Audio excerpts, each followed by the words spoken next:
성령 강림절 후 첫 번째 주일은 삼위일체 주일로 지킵니다. 하나님을 셋이면서 하나이신 분, 하나면서 셋이신 분이라고 믿는 이 삼위일체 신앙은 기독교 신앙의 가장 뚜렷한 특징입니다. 기독교는 하나님을 성부, 성자, 성령 세 명의 신을 섬기는 종교라고 그렇게 삼신론을 믿는다고 하지 않습니다. 혹은 한 분 하나님, 성부 하나님만 진짜 하나님이고 나머지 성자 예수님과 성령님은 하나님의 오른팔 왼팔 같은 역할을 하시는 분이다. 그렇게 낮추어서 믿지도 않습니다. 혹은 한 분의 하나님이 그때그때 사정과 형편과 시대에 따라서 마치 물이 어떤 때는 물로 어떤 때는 수증기로 어떤 때는 얼음으로 있는 것처럼 하나님이 그렇게 우리에게 모양만 달리해서 한 분 하나님이 세 번 다른 모습으로 나타난다. 이렇게 믿는 것도 아닙니다. 세상의 지혜나 사람의 상식으로는 하나면서 셋이고 셋이면서 하나인 것이 무엇이냐, 그런 게 세상에 어디 있느냐, 이렇게 이해할 수가 없습니다.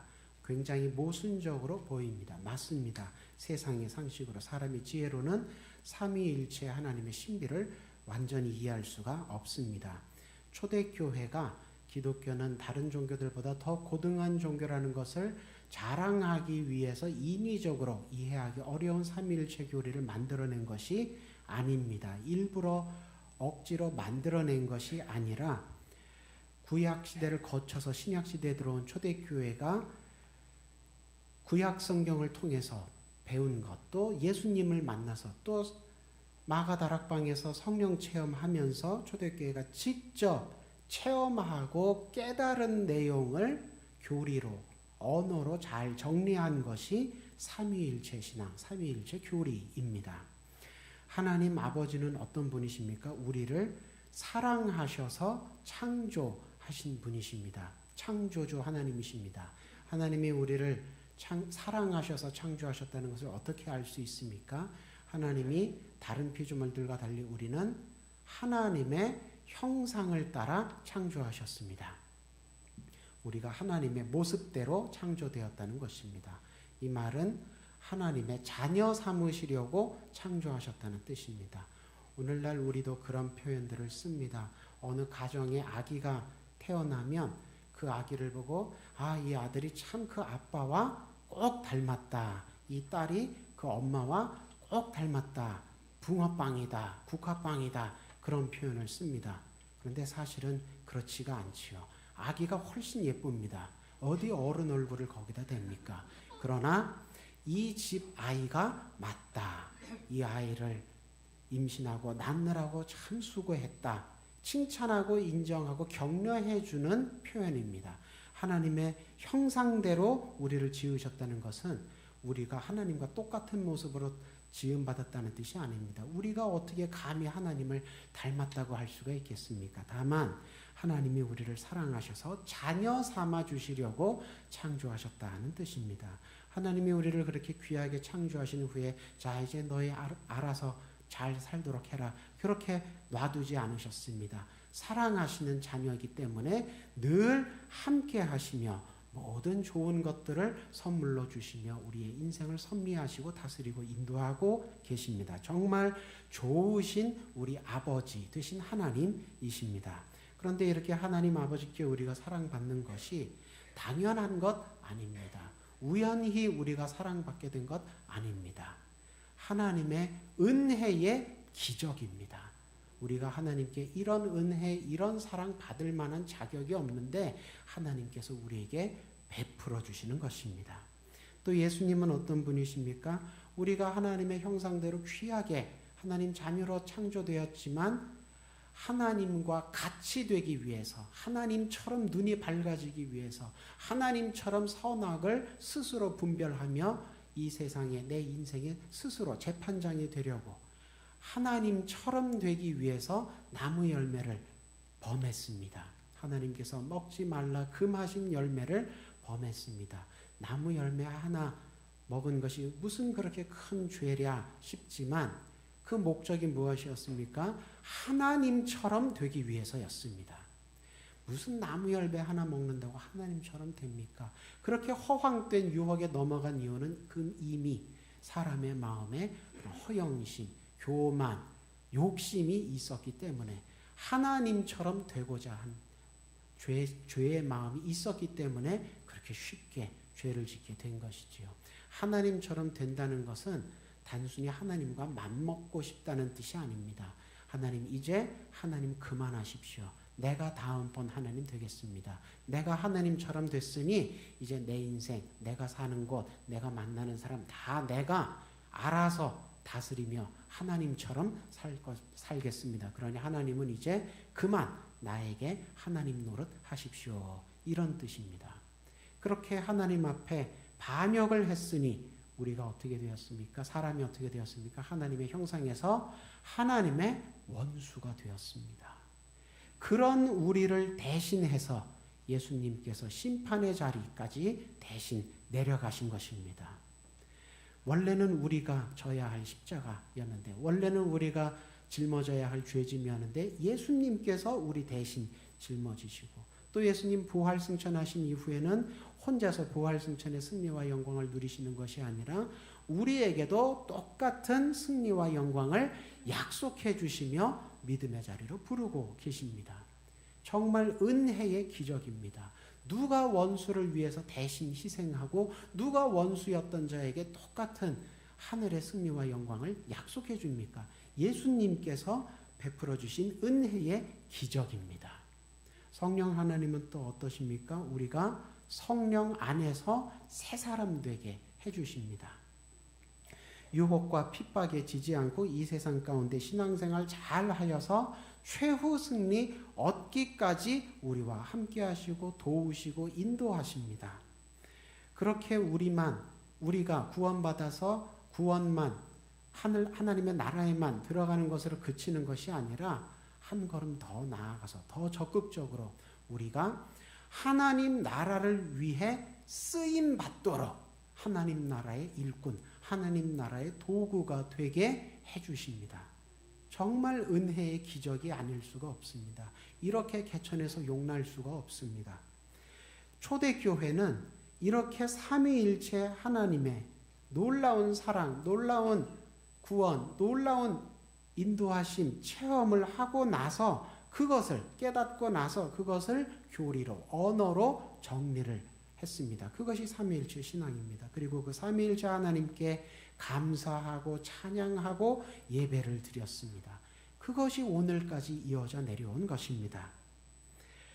구약 시대에는 하나님의 백성 주변에 다신교를, 우상 종교를 섬기는 민족들이, 이방 민족들이 많이 있었습니다. 그래서 구약 성경에는 다신교와 맞서 싸우기 위해서, 종교 혼합주의와 맞서 싸우기 위해서 하나님만이 하나님이시다, 유일신 신앙을 대단히 많이 강조했습니다. 그러다 보니 구약 성경에는 삼위일체 하나님에 대해서 직접적으로 교훈하거나 고백하는 내용이 없고, 다만 신약에서 하나님의 아들을 통해 성취될 구원에 대해 예언할 때 종종 삼위일체가 암시, 조명되곤 했습니다. 그 대표적인 본문이 오늘 우리가 함께 읽은 이사야서 42장 1절에서 4절까지의 말씀입니다.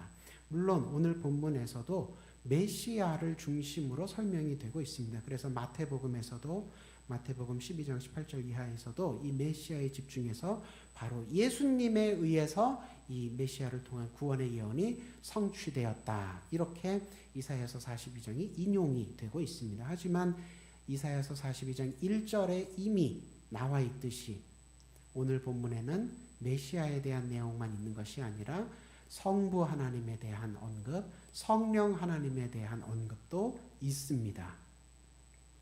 오늘 이사야서 본문에는 물론 예수님이라는 이름 자체는 나오지 않고 있습니다. 또 그 메시아가 하나님의 아들이시라든지 혹은 메시아가 어떤 일을 겪게 될지, 십자가에서 죽으시고 3일 만에 부활하신다는 그런 구체적이고 자세한 설명은 나오지 않고 있지만, 하나님께서 그냥 메시아 한 명만 보내셔서 메시아만 일하시게 하셔서 우리 구원을 이루게 하신 것이 아니고 하나님께서 메시아를 보내시고 또 성령도 보내주셔서 삼위일체 되신 하나님께서 우리의 구원을 위해 함께 계획하시고 함께 행하신다는 것을 오늘 본문에서 설명해 주고 있습니다. 신약 시대에 들어와서는 신약 성경이 쓰여진 다음에는 구약 성경보다 훨씬 더 분명하게 삼위일체 신앙에 대해서 증언하고 고백하고 있습니다. 그런데 신약 성경으로만 그치는 것이 아니고 그 이후에 계속 초대교회 역사 가운데 니케아 공의회라든지 콘스탄티노플 공의회라든지 이런 공의회들을 통해 우리 삼위일체 신앙이 더 정교하게 다듬어지고 증언되고 고백되었습니다. 공의회라는 것은 요즘으로 치자면 총회에 해당합니다. 로마 제국 전역에 있는 각 교회 대표자들이, 목회자들과 신학자들이 한 도시 한 교회에 모여서 중요한 일들을 함께 기도하며 회의하고 연구하고 토론해서 결정짓는 오늘날의 총회와 같은 역할을 했습니다. 가까이 모이기로는 20년 만에 모이기도 하고 또 좀 한참 있다 모일 때는 100년 만에 모이기도 했습니다. 그래서 공의회로 한 번 모일 때는 1년 또 2년 동안 이렇게 오랜 기간 동안 교회, 그 당시 교회 지도자들이 함께 모여서 기도하며 중요한 일들을, 특히 삼위일체 신앙에 대해서 이단들이 많았기 때문에 어떻게 우리가 기독교 신앙을, 삼위일체 신앙을 고백할 것인가 신경들을 제정해서 채택하고 반포하기도 했습니다. 그때 만들어진 니케아 신경, 콘스탄티노플 신경, 아타나시우스 신경, 이런 신앙 고백 신경들은 지금도 서양 교회에서 사용하고 있습니다. 우리는 사도신경 하나만 예배 때 사용하는데 서양 교회에서는 첫째 주에 사도신경으로 신앙 고백했으면 둘째 주에는 니케아 신경으로 신앙 고백을 한다든지 그렇게 여러 신경들을 사용하고 있습니다. 독일 교회 같은 경우는 현대 신앙 고백으로 본회포의 신앙 고백을 또 예배 때 함께 고백하며 나누기도 합니다. 현대 신학에서는 오늘날의 시대적인 상황과 필요에 맞추어서 또 고대 시대에는, 옛 중세 시대에는 가지 못했던 지역까지 오늘날은 교통과 통신이 발달해서 다 선교하러 갈 수 있기 때문에 선교적인 목적으로 이 기독교 신앙을, 특히 삼위일체 신앙을 어떻게 더 잘 정리하고 설명하고 가르칠 수 있을지 연구하며 신구약 성경보다 또 초대교회 시대 공회들보다 더 복합적이고 더 입체적으로 기독교 신앙과 삼위일체 신앙을 증언하고 고백하고 있습니다. 그래서 어떤 분들은 현대신학의 이런 여러 내용들을 보시고 왜 사도신경 하나만 있어도 충분할 텐데 이렇게 여러 가지 내용들이 있는지 모르겠습니다. 혼란스럽습니다. 이렇게 불평하시는 분도 혹시 있지만 그것은 나쁜 것이 아니라 우리의 기독교 신앙에 대한, 삼위일체 신앙에 대한 증언과 고백의 방식들이 더 풍부하게 발전된 것입니다. 그래서 그 때에 맞게, 장소에 맞게 많은 목회자들과 선교사들과 신학자들이 현대신학의 도움을 받아서 기독교 신앙을, 삼위일체 신앙을 가르치고 증거하고 있는 것입니다. 오늘 본문을 이사야서 42장 1절에서 4절의 내용은 원래 구원에 대한 예언입니다. 메시아를 통한 하나님의 구원에 대한 예언인데 여기에 삼위일체 신앙이 함께 조명되고 있습니다. 함께 함축되어 있습니다. 1절 보시면 내가 붙드는 나의 종 내 마음에 기뻐하는 자 곧 내가 택한 사람을 보라, 이렇게 시작되고 있는데 히브리 원어로 보시면 먼저 보라라는 말로 시작이 됩니다. 하나님께서 우리를 부르시는 말로 오늘 본문이 시작되고 있다는 것입니다. 왜 이렇게 부르시는 말로 시작합니까? 그만큼 우리가 하나님으로부터 멀리 떠나 있기 때문입니다. 그래서 내 아들들아, 내 딸들아, 나를 보라, 내가 하는 말을 들으라, 이렇게 먼저 부르시는 것입니다. 그리고 나서 나의 종이라는 말이 나옵니다. 그러니까 보라, 나의 종을. 그러니까 하나님께서 메시아를 통한 구원을 이루실 때 제일 먼저 하나님께서 보내시는 메시아의 특징, 호칭으로 무엇을 표현하셨느냐? 나의 종이다. 여기 종이라는 말은 아랫사람이라는 뜻이 아닙니다. 일반적으로 종은 아랫사람을 뜻하지요. 그러나 여기서 종은 하나님께 순종 잘하는 사람을 뜻합니다. 그래서 하나님께서 보라 그렇게 부르신 다음에 제일 먼저 우리 눈앞에 구원받을 사람의 모범으로 우리가 구원받기 위해 따라가야 할 목자 메시아의 모습으로 제일 먼저 언급하신 특징이 뭐냐 하면 순종 잘하는 사람 이런 것입니다. 그러니까 이 말은 무슨 뜻입니까? 우리도 하나님의 구원을 얻기 위해서는 순종을 잘해야 된다. 그런 뜻입니다. 하나님께서 보라 나의 종 순종 잘하는 이 사람을 보라. 그는 내가 붙드는 사람이다. 붙들어주는 사람이다. 흔들리지 않도록 어떤 상황과 형편 속에서도 언제 어디서든지 내가 흔들리지 않도록 붙들어주는 내가 확실하게 도와주는 사람이다. 왜 도와줍니까? 그는 하나님께 잘 순종하여서 하나님께서 시키신 일을 잘 하기 때문입니다. 무슨 일을 시키셨습니까? 우리를 구원하는 일입니다. 그래서 하나님께서 메시아를 보내실 때 너 혼자 알아서 잘해라가 아니라 하나님 아버지께서 예수님과 성자 예수님과 함께 하시며 붙들어 주시며 도와주신다는 뜻입니다. 그는 내 마음에 기뻐하는 사람이다. 예수님 세례 받으실 때 이는 내 사랑하는 아들이요 내 기뻐하는 자다.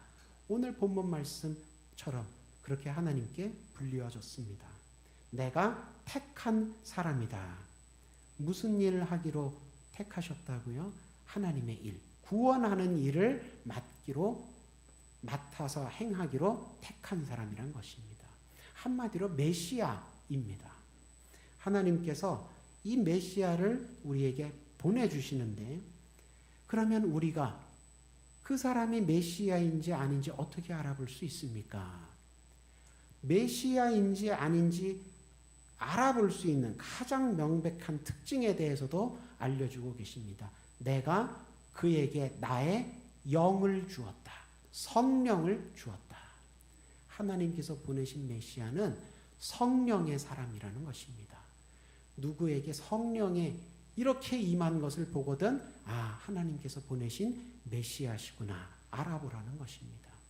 이 하나님의 성령을 받은 사람, 하나님의 사람 이 메시아는 다른 사람들과 아무리 훌륭하다고 해도 다른 인간적인 위인들과 구별이 될 수밖에 없습니다. 왜냐하면 성령의 사람이 아니라면 하나님의 사람이 아니라면 도저히 할 수 없는 성령만이 하실 수 있는 일을 하나님만이 하실 수 있는 일을 베풀기 때문입니다. 무슨 일입니까?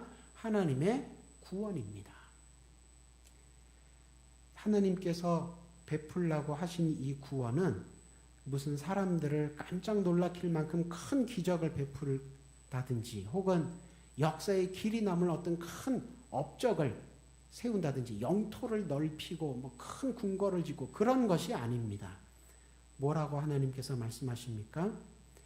정의를 행하는 것. 42장 1절에 내가 나의 영을 그에게 주었은즉 그가 이방의 정의를 행하리라. 성령의 사람은 기적이나 업적의 사람이 아니라 정의의 사람이라는 것입니다. 하나님의 정의, 히브리 말로 정의를 미슈파트라고 합니다. 미슈파트라는 말은 샤파트라는 동사에서 왔습니다. 샤파트는 재판한다는 뜻입니다. 그래서 이 재판한다는 말에서 재판하는 사람, 쇼페트라는 말이 나왔습니다. 샤파트라는 동사에서 오모음을 붙이면 뭐뭐 하는 사람, 쇼페트라는 재판하는 사람입니다. 이 말이 우리말 성경에는 사사라고 번역이 되어 있습니다. 그러니까 구약의 사사들은, 구약의 재판장들은 자기가 아는 지식, 법률 지식과 자기가 가진 양심에 따라서 혹은 세상 사람들의 세평, 세간의 의견에 따라서 옳고 그름을 이야기하는 사람들이 아닙니다. 하나님께서 옳다고 하신 것, 그것을 말하는 사람이 쇼페트, 사사, 재판관들입니다. 하나님께서 이것이 옳다라고 샤파트, 재판에서 판결 내리신 것, 그것이 미슈파트입니다. 그 말이 히브리 말로 정의라는 뜻입니다. 그러니까 히브리 사람들에게 있어서 정의라는 것은 그냥 사람이 봐서 옳고 그른 것이 아니라 하나님께서 우리가 보기엔 이해가 잘 안 돼도 이것이 옳다라고 말씀하신 것, 그것이 미슈파트, 정의입니다. 하나님께서 무엇을 옳다고 하셨습니까? 죄인이 심판을 받아 멸망하는 것을 옳게 기쁘게 여기셨습니까? 아닙니다. 에스겔 선지자를 통해 말씀하셨습니다.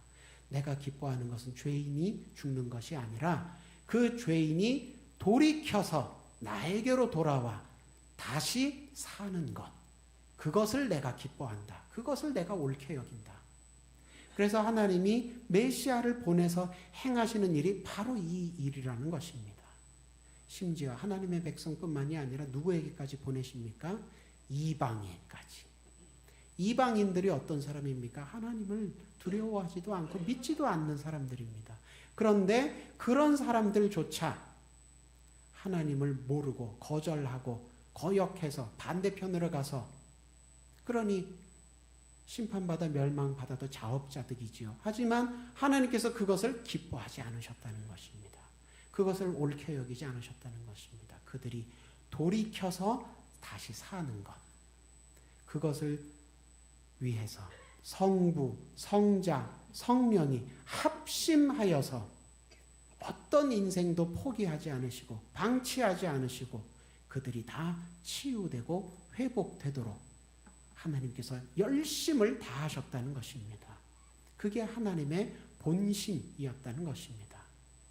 오늘 본문 1절에서 말씀하시는 내용이 그 내용입니다.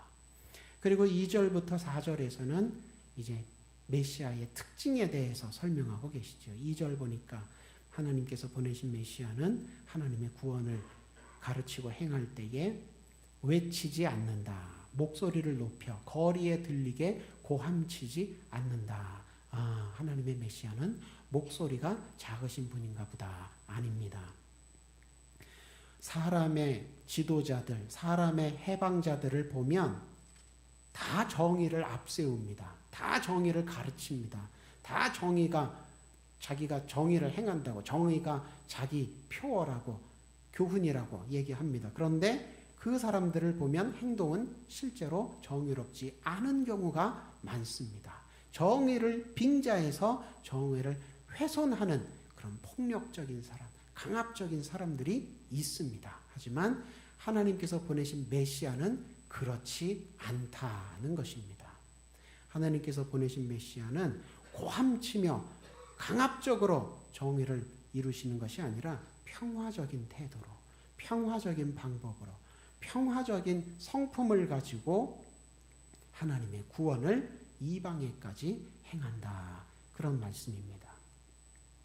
3절 보면 상한 갈대를 꺾지 않는다. 꺼져가는 등불을 끄지 않는다. 그런 표현이 나옵니다. 아, 하나님께서 보내신 메시아는 환경 보호를 위해 재활용을 많이 하시는구나. 그런 뜻이 아닙니다. 세상의 지도자들, 세상의 해방자들은 효율 같은 것을 명분 삼아서 쓰러진 사람, 넘어진 사람, 약한 사람을 무시하곤 합니다. 우리가 약한 사람을 도와줘야 된다는 건 알지만 지금 우리 형편이 이러저러하니 지금은 못 도와주겠습니다. 시기상조입니다. 다음에 돕겠습니다. 그렇게 핑계를 잘 댑니다. 하지만 하나님께서 보내신 메시아는 그렇지 않다는 것입니다. 자기 살과 피를 내어줄지언정 약한 사람, 쓰러지고 넘어진 사람 그냥 두고 지나가지 않는다는 것입니다. 예수님이 정말 그렇게 하셨지요. 또 그렇게 예수님께서, 하나님께서 보내신 메시아께서 하나님의 구원을 이루실 때에 그렇게 사역하시는 모습을 오늘 본문에서는 진실로 정의를 행한다. 그렇게 표현하고 있습니다. 그러니까 말과 행동이 다르지 않고 하나님의 말씀대로 자기를 희생해서 섬기는 하나님의 사람, 그 사람이 진짜 하나님의 사람, 성령의 사람, 메시아라는 것입니다. 4절 보니까 그는 쇠하지도 않고 낙담하지도 않는다. 그런 표현이 나옵니다. 히브리어로는 더 직접적인 표현이 쓰입니다. 우리말로 쇠하지 않는다 이렇게 번역됐지만 흐려지지 않는다. 색이 바래지 않는다. 그런 뜻입니다. 낙담하지 않는다. 이 말도 깨지지 않는다. 그런 뜻입니다. 그러니까 하나님의 사람, 하나님께서 보내신 메시아는 하나님께서 옳게 여기시는 죄인의 회개와 구원을 위해서 일하실 때에 비가 오나 눈이 오나 좋을 때나 나쁠 때나 한결같이 충성하고 헌신한다는 뜻입니다. 그래서 마침내 이 땅 위에 정의를 세웁니다. 그래서 섬들도 그 교훈을 앙망하리라. 섬이라는 것은 예전에는 교통과 통신이 발달하지 않았기 때문에 섬에 오고 가기가 참 힘들었지요. 요즘 말로는 오지 먼 데 사람을 말합니다. 하나님의 교훈, 이 교훈이라고 번역된 말도 히브리어로는 토라라고 하는데 주로 율법이라고 번역됐습니다. 하나님의 토라, 가르침이라는 뜻입니다. 하나님께서 우리에게 가르치신 것이 무엇입니까? 때로는 율법의 형태로, 때로는 교훈의 형태로, 때로는 시편 같은 노래의 형태로 우리에게 가르치신 것이 무엇입니까? 하나님 백성 되어 사는 것, 하나님 백성 되어 사는 방법, 하나님 백성 되는 길, 그 길이 우리에게 살 길입니다. 그것을 가르치셨습니다. 헛되게 세상 길 가서 헛된 우상 섬기다가 헛되이 죽음으로 내려가지 말고 하나님의 백성 되어 살아서 하나님으로 인하여 살아라. 그것이 토라, 하나님께서 가르쳐 주신 것입니다. 하나님의 메시아를 통해서 이 우리의 살 길, 하나님의 토라를 먼데 사는 사람들까지 앙망하게 된답니다. 우리말로 앙망하다 굉장히 멋있게 번역이 됐지만 히브리 단어로는 더 쉬운 편입니다. 기다린다 이런 뜻입니다. 여기서 기다린다는 것은 그냥 단순히 시간을 재서 될 때까지 가만히 있는 것 그런 뜻이 아닙니다. 구약 성경에서 이 기다리다, 기다림이라는 것은 신앙생활을 의미합니다. 여러분 돌이켜 보십시오. 아브라함이 아들에 대한 약속을 받고 어떻게 했습니까? 기다렸습니다. 아브라함이 신앙생활을 잘 하지 못하고 자기 힘으로 후손을 보려고 할 때 어떤 일이 일어났습니까? 그 집안에 사달이 났습니다. 신앙생활은 하나님을 기다리는 것입니다. 또 이스라엘 백성들이 애굽에서 어떻게 했습니까? 430년 종살이하는 동안 하나님의 구원을 기다렸습니다. 모세가 자기 혈기로 애굽 관원을 쳐 죽이며 백성들을 구해내려고 했지만 어떻게 됐습니까? 실패했습니다. 하나님께서 구원을 이루어 주실 때까지 기다려야 합니다. 그것이 신앙생활입니다. 또 아무도 설 수 없는 뜨거운 광야로 나가서 40년 동안 기다렸습니다. 가나안 땅에 들어가게 해주실 때까지 기다렸습니다. 가나안 땅에 들어가서는 하나님의 메시아를 기다렸습니다. 그러니까 구약에서 기다린다는 것은 신앙생활하는 것을 말합니다. 하나님께서 메시아를 통해서 먼데 사람까지 하나님의 말씀, 토라, 하나님께서 가르쳐 주신 대로 자기들 삶에 이루어지도록 그들도 기다리게 될 것이다. 신앙생활하게 될 것이다. 그런 약속의 말씀을 이사야를 통해서 주신 것입니다. 1939년에 히틀러가 폴란드를 침공하면서 제2차 세계대전이 발발하게 되었습니다. 그 이듬해에 막강한 독일의 군대가 이제 서부전선에서 동부전선에서 서부전선으로 또 방향을 바꾸어서 침공을 했습니다. 그래서 네덜란드, 벨기에 순식간에 무너지고 프랑스까지 또 다 점령하게 되었습니다. 유럽 대륙이 이렇게 전쟁의 비극과 참화를 겪는 동안 바다 건너 영국에서는 그동안 히틀러와 대화하여 유럽의 평화를 이루자는 온건파였던 체인벌린 수상이 이제 임기를 내려놓고 독일과는 히틀러와는 대화가 안 됩니다. 우리도 전쟁을 준비해야 합니다. 강경하게 나왔던 강경파 윈스턴 처칠이 전시 내각을 구성하며 수상에 취임하게 되었습니다. 1946년 5월 13일 그의 취임 연설에서 처칠은 이렇게 말합니다. 막강한 나치 독일의 군대에 맞서서 나에게 있는 거라고는 피와 눈물과 땀밖에 없지만 정의를 위해서 기꺼이 바치겠습니다. 그러면서 비록 지금 현재 전황은 불리하지만 암담한 상황이지만 영국 국민들이 힘을 합쳐서 악을 이겨내자고 호소했습니다.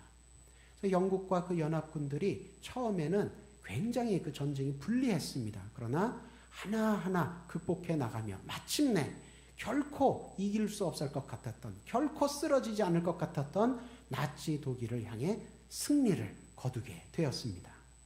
오늘 본문 이사야서 42장 1절에서 4절을 보니까 하나님께서 우리의 구원을 위해 싸우시는데 정말 피와 눈물과 땀을 다 쏟으시며 싸우셨다고 그렇게 증언하고 있는 것입니다. 원래는 구원받기 위해 피와 눈물과 땀을 누가 쏟아야 합니까? 죄 지은 당사자, 우리가 쏟아야 옳지요.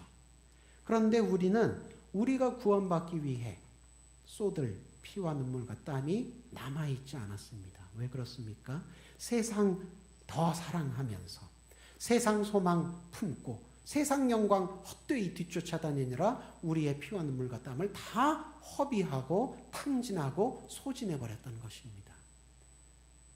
우리의 영, 육, 혼, 지, 정, 의 다 죄에 물들어서 죄에 중독되어서 부정하게 되었습니다. 못 쓰게 되었습니다. 깨끗하지 못하게, 거룩하지 못하게 되어서 하나님의 구원을 향해 나아갈 수 없게 되었습니다. 그렇게 우리가 다 죄에 물들어서 죄로 인해 망가지게 되니까 우리의 생각도 우리의 판단도 무엇이 정말 옳은지 그른지 제대로 할 수 없게 되었습니다. 누구를 믿어야 구원을 받는지, 하나님이 어느 방향으로 가야 하나님을 만날 수 있는지, 하나님이 어디에 계신지, 우리의 눈이, 우리의 생각이, 마음이 죄에 물들어서 망가지고 더러워져서 늘 오판만 하게 되었습니다. 우리에게 허락된 시간도 허비하게 됐습니다. 온 인생을 헛된 것을 향해 다 허비하고 낭비하고 그렇게 살게 되었습니다. 그래 하나님의 사람들이 그렇게 사시면 안 됩니다. 하나님께 돌아오셔야 합니다. 그렇게 만류하면 뭐라고 대답합니까? 세상 사람들 지금도 그렇지요. 내 자유입니다. 잔소리하지 마십시오. 하나님께서 우리에게 자유 주신 건 맞지요. 그러나 그 귀한 자유를 그렇게 오용하게 되었다는 것입니다. 왜 그렇습니까? 우리가 다 죄에 물들어서 망가져서 그렇습니다. 전적으로 타락해서 그렇습니다. 이렇게 멸망으로 굴러떨어져 내려가기 하던 우리를 하나님께서 자업자득이다, 어쩔 수 없다 하지 않으시고 불쌍히 여기셨습니다. 여전히 우리를 자기 형상대로 지음받은 자기 자녀로 여기시고 사랑을 거두지 않으셨습니다. 그래서 우리 대신 우리의 죄짐을 짊어지시기로 작정하셨습니다. 그래서 오신 분이 누구십니까? 하나님의 독생자 예수님이십니다.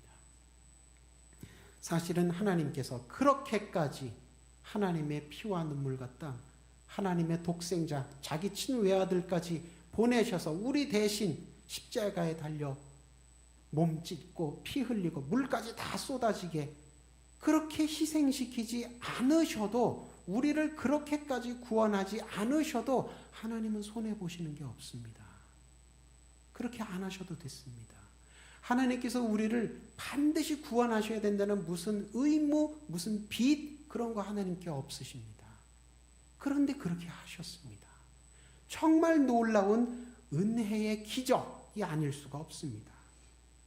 의인도 아니고 영웅도 아니고 죄인을 구원하기 위해 그렇게까지 피와 눈물과 땀을, 자기 친외아들을 다 쏟아주고 내어주는 그런 신이 존재한다. 이런 것은 세상 사람들이 들어본 적도 없고 생각해 본 적도 없는 것입니다. 처칠은 막강한 나치 독일 앞에 자기가 가진 게 없으니까 피와 눈물과 땀이라도 바치겠다고 한 거지만 삼위일체 하나님은 처칠과 달리 전지전능하십니다. 굳이 하나님께서 피와 땀과 눈물을 자기 친외아들을 자기의 영을 우리에게 주시지 않아도 됩니다. 그런데 주셨습니다. 왜 그렇게 하셨습니까? 그만큼 우리의 구원을 진심으로 바라셨기 때문입니다. 그만큼 우리가 구원받는 일의 성취를 진심으로 하셨다는 것입니다. 그러니까 자기의 피, 눈물, 땀, 친아들, 자기의 영 다 우리를 위해 희생시키시고 쏟아부어 주시고 내어주신 것입니다. 삼위일체 하나님께서 이렇게까지 정말 마음과 뜻과 정성을 다해 우리를 사랑하시고 구원해 주셨습니다. 그러니 우리도 그에 공감하고 공명하여서 받은 은혜에 합당하게, 받은 구원에 합당하게 하나님께 응답해야 합니다. 어떻게 응답하는 것이 합당하게 응답하는 것입니까? 하나님께 돌아가야 하는 것입니다. 맨 첫 마디, 보라, 우리를 부르셨던 것처럼 하나님께 돌아가야 하는 것입니다. 하나님께서 우리에게 많은 것을 바라시지 않습니다. 집 나간 자녀에게 부모가 바라는 것이 뭐가 많이 있겠습니까? 오직 한 가지, 돌아오는 것 뿐입니다. 그리고 돌아와서는 다시 하나님을 떠나 나가지 말아야겠지요. 이것을 위해서 예수님께서 기도하셨습니다. 요한복음 17장 21절 보니까 아버지가 내 안에, 내가 아버지 안에 계신 것처럼 그들도 우리 안에 있게 하옵소서. 하나님이 내 안에, 내가 하나님 안에 있다는 표현이 좀 알쏭달쏭하게 느껴지실 수도 있는데 그럴 땐 품이라는 단어를 하나 넣어서 읽으시면 쉽게 이해가 됩니다. 하나님이 내 품 안에, 내가 하나님 품 안에 있는 것. 어떤 모습을 표현한 것입니까? 서로 껴안고 있는 모습을 표현한 것입니다. 하나님이 우리를 지금도 껴안아주고 계십니다. 예수님께서 우리를 지금도 껴안아주고 계십니다. 우리가 성령 안에 있다는 것도 성령께서 자기 품 안에 우리를 껴안고 있다는 뜻입니다. 예수님께서 십자가와 부활로 이 메시아의 사역을 성취하시고 그 이후로 메시아뿐만이 아니라 성부 하나님도 성령 하나님도 지금도 여전히 우리를 성부, 성자, 성령 하나님께서 삼중으로 껴안아주고 계십니다. 하나님께서 우리를 껴안아 주실 때 우리가 마땅히 우리도 하나님을 껴안아야 될 텐데 우리에게는 하나님을 껴안고 싶어 하는 그런 선한 의지 여전히 부족합니다. 우리는 여전히 세상을 더 좋아합니다. 또 하나님을 껴안았다 하더라도 이제 한번 껴안은 하나님을 놓치지 않고 계속 하나님을 껴안을 만한 그런 선한 능력이 우리 안에 여전히 부족합니다. 없습니다. 하지만 여전히 부족하고 여전히 못나고 미련한 우리지만 에베네셀의 하나님, 임마누엘의 하나님, 여호와 이레의 하나님께서 여전히 우리를 품 안에 꼭 안아주고 계시므로 마침내 하나님 나라의 열매로 우리 인생이, 우리 가정이, 우리 교회가 가득 채워질 줄로 믿습니다. 그런 삼위일체의 은혜가 저와 여러분 가운데 늘 함께 하시기를 주님의 이름으로 축원합니다.